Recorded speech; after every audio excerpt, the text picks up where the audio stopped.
Bismillahirrahmanirrahim. With the name of Allah, who is most merciful. Assalamu alaikum. Myself Suhaima Ijaz and I am the group leader of group number 2. My group members are Mariam Kausar, Aliza Tahir, Laiba Tariq, Rameen Gul, Fajr Shahzad and Asha Iqbal. Our project is submitted to Professor Dr. Zishan Yusuf, and our project is based on the Kepler's laws of planetary motion. Kepler's laws are basically introduced by Johannes Kepler.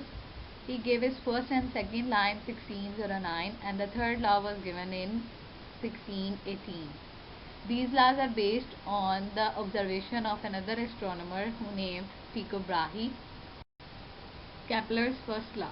Planets move in elliptical orbits with sun as a focus. जो planets होते हैं वो elliptical orbits में move करते हैं जिसमें जो एक focus होता है उसके ऊपर sun होता है, sun as a focus. अब proof. According to Newton's law of gravitation, Newton's के ग्रेविटेशनल लॉ से हमें पता चलता है कि जो फोर्स है वो डायरेक्टली प्रोपोर्शनल है प्रोडक्ट ऑफ द मासेस के और इनवर्सली प्रोपोर्शनल है डिस्टेंस के स्क्वायर के, और यहाँ पे जी हमारे पास ग्रेविटेशनल कांस्टेंट है. अब ये हमारे पास फोर्स आ गई. इसके बाद जब हम बात करते हैं differential equation of the orbit की, जो डिफरेंशियल इक्वेशन है ऑर्बिट की वो दो फॉर्म्स में है, पोलर फॉर्म में और पैडल फॉर्म में. यहाँ पे हम पोलर फॉर्म में यूज़ करेंगे आर थीटा फॉर्म में.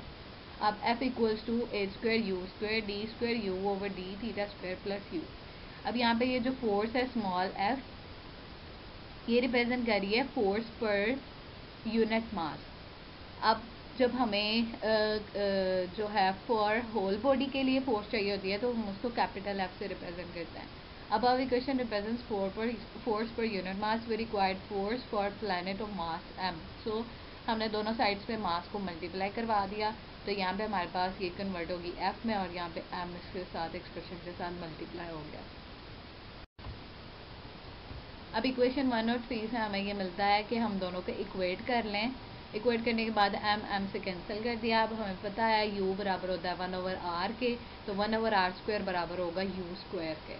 और फिर g और m दोनों कांस्टेंट रहेंगे. g ग्रेविटेशनल कांस्टेंट है और मास अर्थ का मास भी कांस्टेंट होता है. तो ये दोनों कांस्टेंट हैं तो हमने इन दोनों कांस्टेंट्स को बराबर कर लिया म्यू के. तो h square you square this expression equals to mu u square. अब यू स्क्वायर बोथ साइड से कैंसिल हो गया. h स्क्वायर मल्टीप्लाई हो रहा था उधर जाके डिवाइड, हमारे पास इक्वेशन 7 आ गई. जब ये म्यू ओवर h स्क्वायर हम इस तरफ ले आएंगे तो ये माइनस और ये इक्वेशन 8. अब यहाँ पे D square you over D theta square को हम इस तरह लिख सकते हैं you minus mu over H square. क्यों? अब mu over H square constant है. जब हम इसके डेरिवेटिव लेंगे इस एक्सप्रेशन को तो आएगा यू का डेरिवेटिव सेकेंड माइनस 0, तो वो इसी के इक्वल हो जाएगा. तो हम D square you over D theta square को इस तरह लिख सकते हैं. हमने D square you over D theta square को इस तरह लिख लिया, D square over D theta square you minus mu over H square. अब ये दोनों सेम करने थे. बेसिकली हमने इसका सोल्यूशन निकालना है, general solution of the differential equation जो हमारे पास है. अब u minus mu over H square को लेट कर लिया y के इक्वल. So equation 9 becomes d square y over D theta square plus y equals to 0. अब जो डी स्क्वायर है वो ये सेकेंड डेरिवेटिव को रिप्रेजेंट कर रहा है, ये कैपिटल डी का स्क्वायर. अब d square plus 1 y equals to 0. Auxiliary equation, सबसे पहले हम ऑक्सिलरी इक्वेशन निकालेंगे, फिर उसके बाद हम जनरल सोल्यूशन से इसका अपनी इक्वेशन का जनरल सोल्यूशन निकालेंगे. तो ऑक्सिलरी इक्वेशन बेसिकली हम इसके रूट्स फाइंड करने के लिए यूज़ करते हैं. तो डी स्क्वायर प्लस 1 को हमने इक्वल कर दिया 0 के और डी स्क्वायर इक्वल्स टू -1 और D equals two plus minus वही होता. इक्वेशन 14 से हमें रूट्स मिल गए. अब हमें पता है कि जनरल सोल्यूशन बराबर होता है y equals to a cos of theta plus b sine of theta के. अब यहाँ पे a और b दोनों कांस्टेंट है, हम अपनी मर्जी से इन दोनों कांस्टेंट्स की वैल्यू पुट करेंगे और उसके बाद अपनी जनरल सोल्यूशन निकालेंगे. हमने a पुट कर लिया c cos of theta naught, b put कर लिया c sine of theta naught. Then equation reduces to y equals to c cos of theta naught cos of theta, a cos of theta था, a की जगह value आ गई, plus b cos of theta था, b की जगह value आ गई c sine of theta naught. c common ले लिया. अब ये जो आइडेंटिटी है ये इक्वल हो रही है कोज अल्फा माइनस बीटा के. Cos alpha cos beta plus sine alpha sine beta. तो y equals to C cos of theta minus theta naught. अब हमने ऊपर पुट किया था y equals to U minus mu over H square.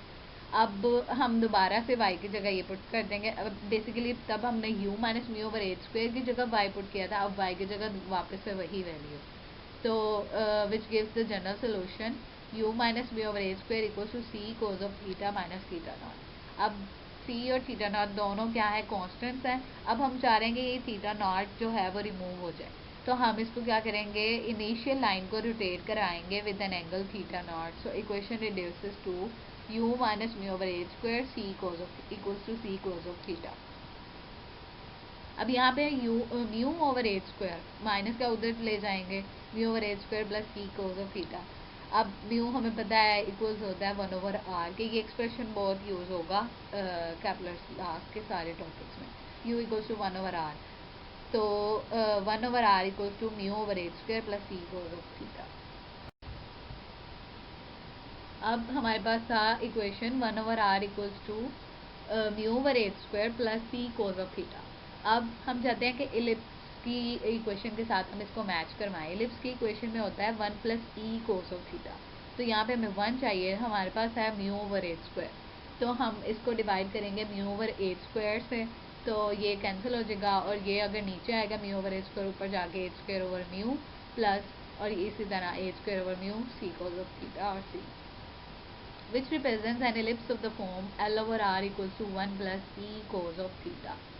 अब L basically जो हमारे पास latus rectum होती है वो है, लेकिन यहाँ पे हम इसको कंपेयर करेंगे तो ये आएगी semi latus rectum, L equals to H square over mu. जो लेटेस्ट रेक्टम की लेंथ होती है वो basically 2 h square over mu होती है या 2 बी स्क्वायर ओवर ए होती है। यहाँ पे हमें ये बेसिकली पोलर फॉर्म है तो एच स्क्वायर ओवर म्यू। अब ये सेमी लेटेस्ट रेक्टम है क्योंकि ये हाफ ली हुई है, और ई कंपेयरिंग से हमें पता चलेगा एच स्क्वायर सी ओवर म्यू के इक्वल है, और एच स्क्वायर ओवर म्यू को हम इक्वल कर देते हैं एल के, तो ई बराबर है सी एल। अब यहाँ से हमें ये पता चलता है कि अगर हम इस दोनों इक्वेशन को कंपेयर कर रहे हैं और वैल्यूज निकाल रहे हैं, तो बेसिकली जो ऑर्बिट की इक्वेशन है वो क्या है, इलिप्स की इक्वेशन। तो इलिप्स की इक्वेशन है तो ऑर्बिट्स क्या होंगे, elliptic orbits. Hence it is proved that each planet describes an ellipse with sun at one focus. Now Kepler's second law. The radius vector drawn from the sun to the planet sweeps out equal areas in equal time. जो radius vector हम draw करते हैं सन से planet तक, वो equal area SVEEP करता है equal time में। या जो एरियल स्पीड होती है वो कांस्टेंट होती है। एरियल स्पीड क्या होती है, जो बेसिकली वो ऑर्बिट के इर्द गिर्द मूव करता रहता है, जिस स्पीड के साथ वो मूव करता रहता है, डिस्टेंस कवर करता रहता है, उसको कहते हैं एरियल स्पीड। इसको फिगर से अच्छे से समझते हैं। यहाँ पे हमारे पास सन है और जो उसके गिर्द इलिप्टिक ऑर्बिट है, वहाँ पे प्लैनेट मूव कर रहा है। अब ये जो सन से प्लैनेट तक हम रेडियस वेक्टर ड्रॉ करेंगे वो बताएगा कि उसने कितना एरिया स्वेप किया है। अब जैसे प्लैनेट फॉर एग्जांपल यहाँ से मूव करके गुजरा है और यहाँ से एक दफ़ा मूव करके गुजरा है, तो जब हम एरिया 1 की बात करेंगे, जब प्लैनेट यहाँ से गुजरा था टाइम t1 में, तो उसका एरिया ये था, उसने जो एरिया स्वेप किया था वो ये था। इसी तरह टाइम t2 में उसका एरिया ये था। तो सेकेंड लॉ ये कहता है कि एरिया 1 और एरिया 2 बराबर होता है। बेसिकली ये इस वजह से है, अगर हम डायरेक्टली तो नहीं कह सकते कि एरिया बराबर होगा, क्योंकि ये इलिप्स है। इलिप्स के अंदर ज़रूरी नहीं है कि जो फोकस है सारे पॉइंट्स का डिस्टेंस बराबर हो। सिर्फ सन में जो सन अगर सेंटर में होगा, लाइक इन सर्कुलर ऑर्बिट्स तो एग्जिस्ट नहीं करते, लेकिन जब वो आइडिया गिवन किया गया था तब जब सन सेंटर में होगा तब तो प्लैनेट से उसका डिस्टेंस इक्वल होगा ना, क्योंकि सर्कल में सारे लोकस पॉइंट्स का डिस्टेंस क्या होता है, इक्वल। लेकिन यहाँ पे इलिप्स है और वो भी ओरिजिन पे नहीं है, फोकस पे सन, तो जो उसका डिस्टेंस होगा वो डायरेक्टली इक्वल नहीं हो सकता। तो लेकिन वो ये कहता है कि टाइम t1 और टाइम t2 की वो वेरिएशन से जो डिस्टेंस होगा वो एरिया 1 और एरिया 2 वो इक्वल होगा, चाहे प्लैनेट यहाँ पे मूव करके वो रेडियस वेक्टर हम ड्रॉ कर लें, यहाँ पे मूव करके रेडियस वेक्टर ड्रॉ कर लें, जितना भी होगा उसको जब हम कंपेयर करेंगे वो इक्वल ही होगा। Let the sun is located at the origin O and p be the position of the planet at any time t and op vector equals to r vector. अब यहाँ पे हमने इसको ओरिजिन ओ पे नहीं रखा, जो सेंटर होता है बेसिकली हमने जो फोकस है उसको ओरिजिन ओ कंसीडर किया है, और जो पी है उसको प्लैनेट की पोजीशन को पी से रिप्रेजेंट किया है, और पोजीशन वेक्टर हम लेंगे O P equals to r vector. Okay, यहाँ पे ओरिजिन ओ पे हमारे पास सन है और पॉइंट पी पे प्लैनेट, तो ओ पी वैक्टर बराबर होगा आर वेक्टर के। अब प्लैनेट मूव करेगा पॉइंट क्यू तक, तो ये बराबर होगा आर प्लस डेल आर के। अब पी क्यू वैक्टर जो हम इसका डिस्टेंस लेंगे वो बराबर होगा O Q minus O P के, तो r plus del r minus r which is equals to P Q equals to del r. अब पी ओ क्यू एक सेक्टर है, सेक्टर ऑफ द इलिप्स, तो ये हम इसका अगर सारे एरिया निकालेंगे तो वो क्या होगा, सेक्टोरियल एरिया। लाइक सर्कल के हम सेक्टर की बात करते हैं, सेक्टर ऑफ द सर्कल, इसी तरह ये P O Q sector of the ellipse. अब अगर हम जो पॉइंट पी और क्यू है आपस में एक दूसरे को पॉइंट जो क्यू है वो अप्रोच करे पी तक, बिल्कुल स्मॉल डिस्टेंस अगर हम कंसिडर करें तो ये डिस्टेंस क्या होगा, लीनियर, तो ये एक ट्रायंगल की फॉर्म में आ जाएगा। अब डेल ए जो उसका एरिया होगा वो ट्रायंगल का वेक्टर जो हम फॉर्मूला यूज़ करेंगे ये वो है 1/2 r cross del r, multiplication of two vectors cross product divided by 2, इसकी मैग्नीट्यूड।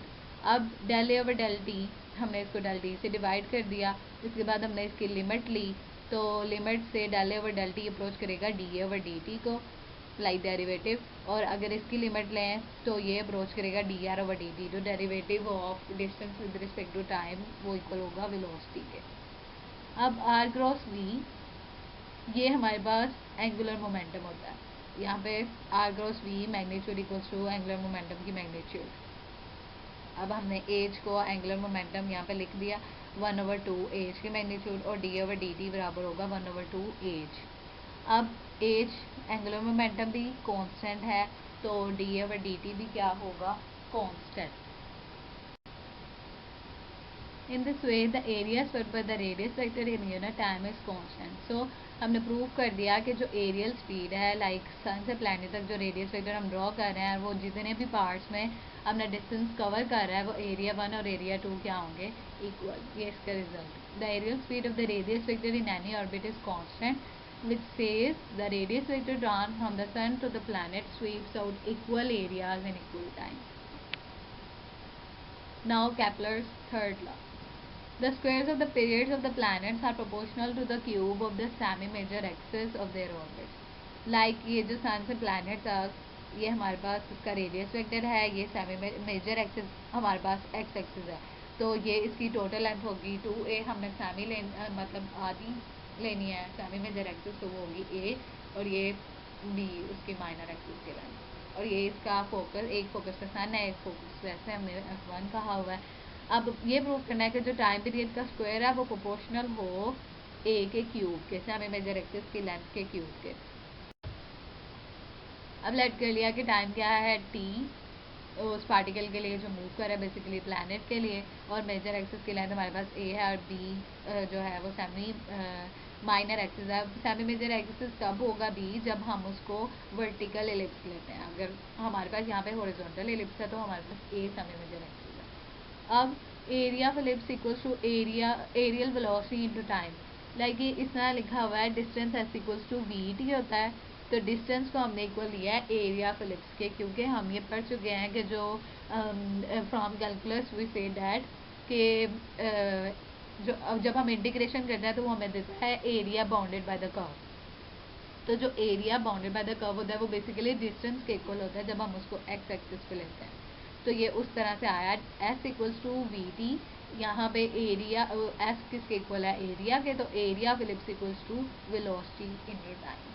अब एरियल वेलोसिटी का दूसरा एक्सप्रेशन 1/2 एच जो हमने प्रूव किया था d A over D T equals to 1/2 h second law में, वो आ गया 1/2 एच टी।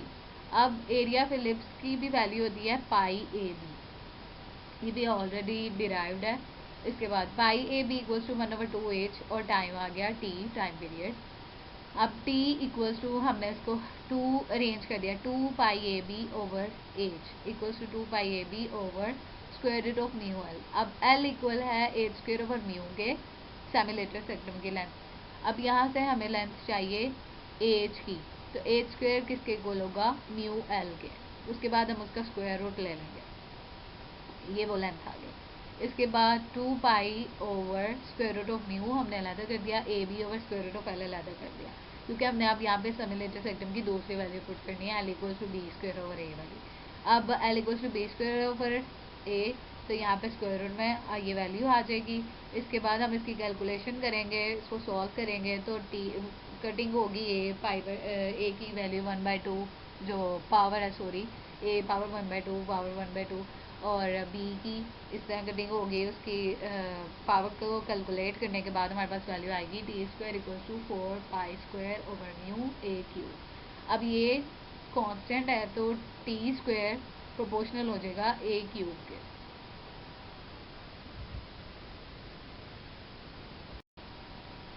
अब वहाँ से हमने प्रूव कर लिया कि टी स्क्वायर प्रोपोर्शनल है ए क्यूब के, तो टाइम पीरियड का स्क्वायर प्रोपोर्शनल होगा सेमी मेजर एक्सिस की लेंथ के क्यूब के।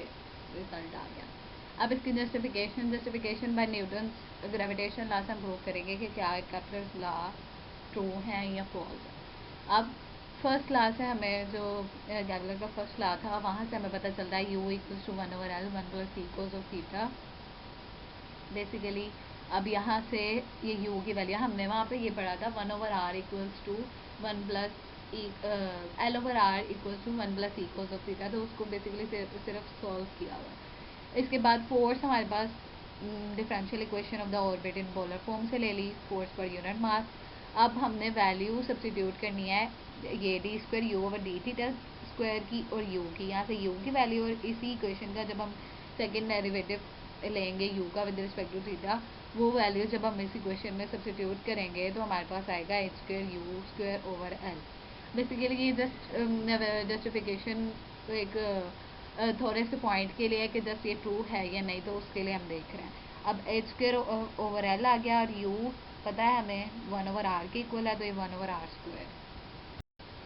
अब हमारे पास इक्वेशन थी f equals to H square over l 1/r square, वो हमारे पास हो गया कांस्टेंट, तो ये प्रोपोर्शनल हो गया 1/r स्क्वायर के। अब ग्रेविटेशनल लॉ जो न्यूटन का था, उसमें भी यही था कि फोर्स इन्वर्सली प्रोपोर्शनल होती है आर के स्क्वायर के, तो केपलर लॉ से भी यही प्रूव हो रहा है, तो इट्स मीन न्यूटन के लॉ की बेस पे केपलर लॉ ट्रू है। अब एग्जाम्पल्स की बात करते हैं। Example number 1, show that the law force towards the pole of a particle describing the curve r power n equals to a power n cos n theta is given by this expression। अब curve की जो equation है वो हमें given है। अब curve हमारे पास equal थी r power n a power n cos n theta, तो u को इक्वल किया 1/r के, तो हमारे पास ये वाली इक्वेशन प्रूव हो गई। अब हम इसका डेरिवेटिव लेंगे विद रिस्पेक्ट टू थीटा, तो n u power n - 1 du by d theta, और a जो 1/a है ना, ये भी कांस्टेंट है, और cos n थीटा का भी डेरिवेटिव ले लिया। इसको फर्दर सिंप्लीफाई किया, दोनों तरफ हमने मल्टीप्लाई किया u से। अब u से मल्टीप्लाई करेंगे तो u n - 1 और एक है u पावर 1, तो क्या रह जाएगा हमारे पास u की power n du by d theta, और ये एक्सप्रेशन आ गया। अब यहाँ से हमने इसको वैल्यू पुट की u पावर n की, तो u पावर n की वैल्यू पुट करने के बाद हमें ये एक्सप्रेशन मिला 1/an cos n थीटा, इसकी वैल्यू पुट की। अब du बाई डी थीटा की हमें वैल्यू चाहिए, इसको फर्दर सिंप्लीफाई करेंगे तो u tan n थीटा हमारे पास वैल्यू आ गई।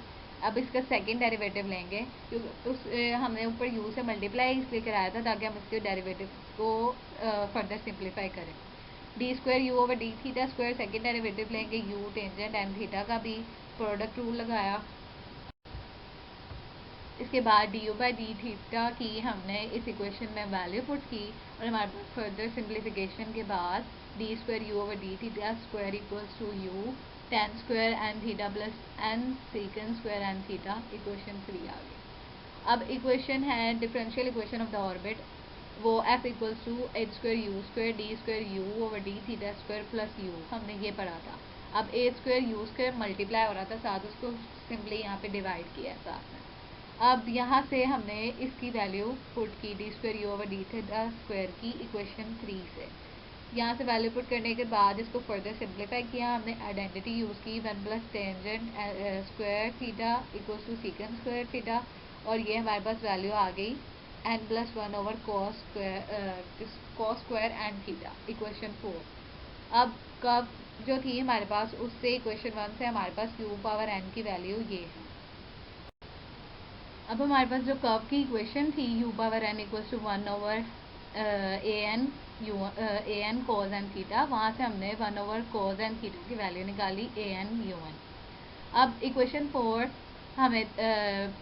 4 में हम इसकी वैल्यू पुट करेंगे, जो इक्वेशन थी f over a square u cube equals to n plus 1 over cos n theta. तो 1 ओवर कोज एन थीटा का स्क्वायर था, वहाँ से हमने इसकी ये ए एन यू एन के स्क्वायर इसकी वैल्यू पुट कर दी। इसको फर्दर सिंप्लीफाई किया तो हमारे पास f की वैल्यू आ गई। यही जो एक्सप्रेशन था हमें क्वेश्चन में प्रूव करना था, and it is proved. Example number 2, prove that the speed at any point of a central orbit is given by vp equals to h, where h is the aerial speed, p is the perpendicular distance from the center of the force of the tangent at that point. Hence find the expressions for v when a particle subject to inverse square law of force describes an ellipse, a parabola, a hyperbolic orbit. हमने ये prove करना है expression v p equals to h, और हमने velocity के expression निकालना है अगर ऑर्बिट एलिप्टिक हो, अगर ऑर्बिट पैराबोला हो, अगर ऑर्बिट हाइपरबोलिक हो। अब हमें पता है कि जो वेलोसिटी के रेडियल और ट्रांसवर्स कंपोनेंट हमने चैप्टर 7 में प्रूव किया था, वहाँ से हमारे पास ये एक्सप्रेशन आ गया, velocity equals to d are by D t r unit vector plus r d theta by D t s unit vector. अब ये ऑलरेडी एक्सप्रेशन है, इसको ऐसे ही याद करना है, R square D theta by D T equals to H. यहाँ से D theta by D T की वैल्यू आ गई आर स्क्वायर एच। बेसिकली हमने यहाँ पे D theta by D T, D are by D T और D square R by D T की वैल्यू निकालनी है, जो हम वेलोसिटी के ऊपर रेडियल और ट्रांसवर्स कंपोनेंट की इक्वेशन में लिख सकें। अब r equals to 1 over u, ये भी हमें पता है। यहाँ पे d are by D t हम इसका डेरिवेटिव लिया, इसके बाद d are by D T d u by D t, यहाँ पे जो equal d are by D t equal है minus 1 over u square d u by D T. D u by D t पे हम chain rule लगाएं तो D u by d theta by D t, ये cancel होकर वही बन जाएगा। अब यहाँ से minus 1 over u square d u by d theta और d theta by D t. अब आर इक्वल है 1 ओवर यू के, और r square d u by d theta equal है एच के, तो ये हो जाएगा d are by D T equals to minus h d theta by D t. Basically इसकी जगह ये जो 1 ओवर यू स्क्वायर था ये था आर स्क्वायर, और D u by d theta ये दोनों की जगह हमने लिख दिया एच, साथ में आ गया माइनस और ये वाला एक्सप्रेशन। अब कैलकुलस से ये भी इक्वेशन ऑलरेडी गिवन है। From calculus we know that 1 over p square equals to 1 over r square plus 1 over r power 4 d are by d theta का स्क्वायर। अब उस इक्वेशन से 1 over r square plus 1 over r power 4 था, तो हम उसको अगर ये वाला एक्सप्रेशन यूज़ करें r equals to 1 over u, तो वो क्या हो जाएगा 1 ओवर आर अगर हो तो वो यू का स्क्वायर और यू पावर 4। अब यहाँ से d are by d theta की वैल्यू अगर हम यूज़ करें इस इक्वेशन को विद रिस्पेक्ट टू आर का डेरिवेटिव लेंगे विद रिस्पेक्ट टू थीटा, तो आर का derivative with respect to theta निकाल लिया, इसकी वैल्यू हमने इस इक्वेशन नंबर 5 में पुट कर दी। यहाँ से फर्दर सिंप्लीफिकेशन के बाद हमारे पास ये वैल्यू आ गई 1 over p square equals to u square plus d u by d theta का होल स्क्वायर। अब जो v का रेडियल और ट्रांसवर्स कंपोनेंट है, अगर हम उसकी मैग्नीट्यूड लें तो ये एक्सप्रेशन आता है। अब इस मैग्नीट्यूड का दोनों तरफ हमने ले लिया square d are by D t का square plus r d theta by D t का स्क्वायर। अब इन दोनों की ये जो एक्सप्रेशन है हमने इनकी वैल्यूज पुट करनी है। अब ये जो इक्वेशन है उसमें हमने वैल्यू पुट की वी स्क्वायर इक्वल्स टू इन डेरिवेटिव्स की वैल्यू जो हमने ऊपर डिराइव की थी, उन डेरिवेटिव्स की वैल्यू पुट करने के बाद फर्दर सिंप्लीफाई किया हमने, यहाँ से ए स्क्वायर कॉमन ले लिया और ये एक्सप्रेशन आ गया। अब हमें पता है जो हमने इक्वेशन 6 में हमने प्रूव किया है 1 ओवर पी स्क्वायर इस एक्सप्रेशन के इक्वल है, जो हमने कैलकुलस की इक्वेशन से फर्दर प्रूव किया था। अब वहाँ से हमें v square equals to H square 1/p² आ गया, v square b square equals to H square, और यहाँ से ये एक्सप्रेशन प्रूव हो गया v p equals to h. अब दूसरा पार्ट हमारे क्वेश्चन का ये था कि हमने प्रूव करना है वेलोसिटी फॉर इलिप्टिक, हाइपरबोलिक और पैराबोलिक ऑर्बिट्स के लिए। अब हमें पता है force per unit mass equal होती है H square you square D square you over D theta square plus you के। फर्दर ये भी पता है कि force per unit mass equal होती है म्यू ओवर आर स्क्वायर के, दोनों को इक्वेट कर दिया। ओके हमारे पास फर्दर ये एक्सप्रेशन आ गया h square you square D square you over D theta square plus u equals to mu u square से कैंसिल। फर्दर हमने एच स्क्वायर को अंदर मल्टीप्लाई करवा दिया। अब हम हर टर्म को बोथ साइड्स को मल्टीप्लाई कराएंगे 2du बाय डी थीटा से। अब इससे मल्टीप्लाई करवाने के बाद हम इंटीग्रेशन करेंगे with respect to theta. 2h square constant है, 2h स्क्वायर यहाँ पे भी कॉन्स्टेंट है, 2 म्यू भी कॉन्स्टेंट है।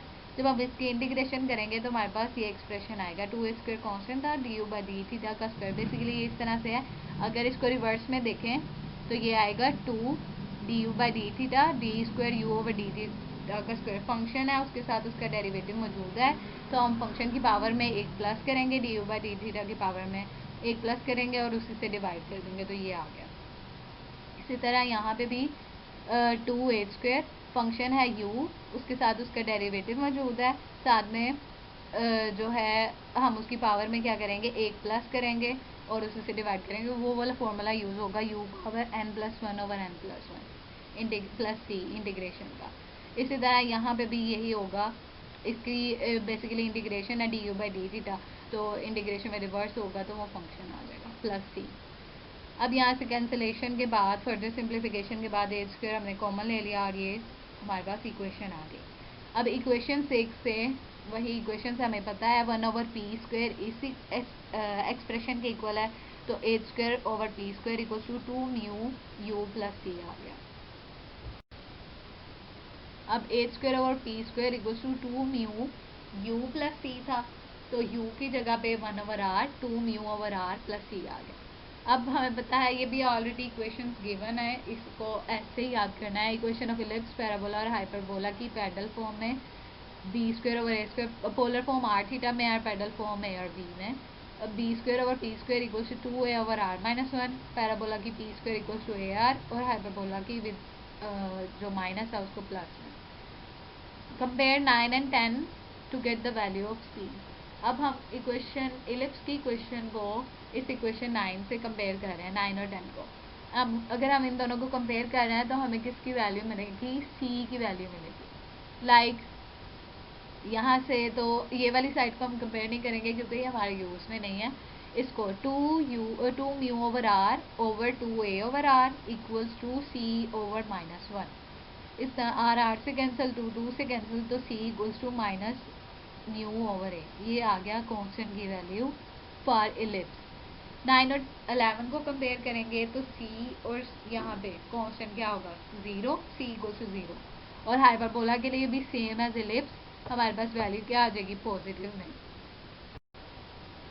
ओके यहाँ से हमारे पास c की वैल्यू आ गई, c equals to mu over a। अब ये वाली सारी वैल्यूज़ हमने पुट करनी है लाइक इलिप्स के लिए, हाइपरबोला के लिए, पैराबोला के लिए, उनकी डिफरेंट इक्वेशंस में। अब इलिप्टिक ऑर्बिट्स के लिए हमारे पास इक्वेशन आएगी एच स्क्वायर। अब ये ऑलरेडी हमारे पास इक्वेशन है 9 h square over p square equals to 2 mu over r plus c की जगह वैल्यू आ गई minus mu over a. Mu हमने कॉमन ले लिया 2 over r minus 1 over a, हमारे पास वैल्यू आ गई। इसके बाद हमें पता है वी पी किसके इक्वल होता है एच के, तो v square p square equal होगा एच स्क्वायर के, तो वी स्क्वायर इक्वल होगा h square over p square. तो h square over p square equals to v square equals to 2 mu over r minus mu over a. यहाँ पे velocity की value आ गई। पैराबोलिक ऑर्बिट्स के लिए c 0 है, तो ये H square over p square किसके इक्वल होगा वी स्क्वायर के, और ये वी स्क्वायर इक्वल हो जाएगा 2 म्यू ओवर आर। इसी तरह पैराबोलिक ऑर्बिट्स के लिए c इक्वल्स था प्लस म्यू ओवर ए, तो यहाँ से h square over p square equals to mu common ले लिया 2 over r plus 1 over a, और यहाँ से ये वाला इक्वल हो गया वेलोसिटी के, तो वेलोसिटी के एक्सप्रेशन आ गए। Result, hence it is proved that the speed at any point of a central orbit is given by Vp equals to h, और वेलोसिटी के जो एक्सप्रेशन हैं for ellipse, for parabola and for hyperbolic orbit. Now exercise question number 1. A planet is describing an ellipse about the sun as focus. Show that its velocity away from the sun is greatest when the radius vector to the planet is at right angles to the major axis of the path, and that its n is 2 pi ac over t 1 minus e square, where 2 is the major axis, e is the eccentricity and t is the periodic time. अब हमें ये expression prove करना है basically. Since the orbit of the planet is an ellipse with force center at one of the foci, so its equation is. अब जो ellipse की equation होती है L over R equals to 1 plus e cos of theta, वहाँ से ही हम ये expression use कर रहे हैं कि इलिप्टिक ऑर्बिट्स भी तो उनके लिए भी तो यही इक्वेशन होगी, R equals to L over 1 plus e cos of theta. इसको सिंपली अरेंज किया है. अब R equals to L 1 plus e cos of theta ऊपर जाएगा तो उसकी पावर -1. वहाँ से हमने उस इक्वेशन को डेरिवेट किया है with respect to theta, d are by d theta, और माइनस एल वो थी 1 plus e cos of theta की पावर -1. तो -1 पहले पावर में से एक माइनस और उसका एक्सप्रेशन का डेरिवेटिव. इसको फर्दर सिंप्लीफाई करने के बाद अब हमें पता है d are by D t बराबर होता है d are by d theta dot d theta by D t. Basically ये चेन रूल है. तो यहाँ से हमने d are by D T equals to d are by d theta इसकी वैल्यू पुट कर दी और d theta by D t हमारे पास वैसे ही आ गया. But 1 plus e cos of theta equals to L over are, ये एक्सप्रेशन इसके इक्वल होता है. फिर से इलिप्टिक वो जो इक्वेशन है वो यूज़ कर रहे हैं. 1 plus e cos of theta का स्क्वायर किसके इक्वल हो जाएगा, l square over r square. अब आर स्क्वायर ऊपर ये डिनोमिनेटर से ऊपर नोमिनेटर में, और इसके बाद d are by D t equal हो गया e h sine theta over l. अब ये कैसे आया, r square D theta over D t किसके इक्वल है, एच के. तो यहाँ से एक एल से कैंसिल, तो ये आ गया e h sine theta over l. अब हमें पता है एच स्क्वायर किसके इक्वल होता है, म्यू एल के. तो एच किसके इक्वल होगा, square root of mu L. अब यहाँ से हमने एच की वैल्यू पुट कर दी, d are by D t में ई एच था, वहाँ पे एच की वैल्यू पुट कर दी, square root of mu l. और एल को हम इस तरह लिख सकते हैं square root of l square, क्योंकि ये कैंसिल होकर वही बन जाएगा. और इसको हम इसके अंडर रूट में ले गए म्यू एल के साथ, mu l over l square. एक एल से कैंसिल होगा तो ये आ जाएगा म्यू ओवर एल. अब ई यू और एल कॉन्स्टेंट्स हैं, तो d are by D t maximum कब होगा, जब साइन थीटा मैक्सिमम होगा. साइन थीटा मैक्सिमम होता है पाई बाई 2 एंगल पे. तो d are by D t maximum होगा e square root of mu over square root of L. मतलब साइन थीटा की जगह हमने वैल्यू ले ली मैक्सिमम. अब यहाँ से d are by D T equals to ये एक्सप्रेशन आ गया और ये है इक्वेशन 1. अब t इक्वल होता है 2 pi a power 3 by 2 over square root of mu. ये ऑलरेडी गिवन एक्सप्रेशन है. बट बाय केपलर्स लॉ, मतलब ये याद करना पड़ेगा. बट बाय केपलर्स लॉ, जो केपलर्स लॉ से हमें पता चलता है square root of mu equal है 2 pi a power 3 by 2 over t. मतलब इसको सिंपली आगे सिंप्लीफाई कर दिया केपलर्स के लॉ यूज़ करते हुए. L equals to B square over A.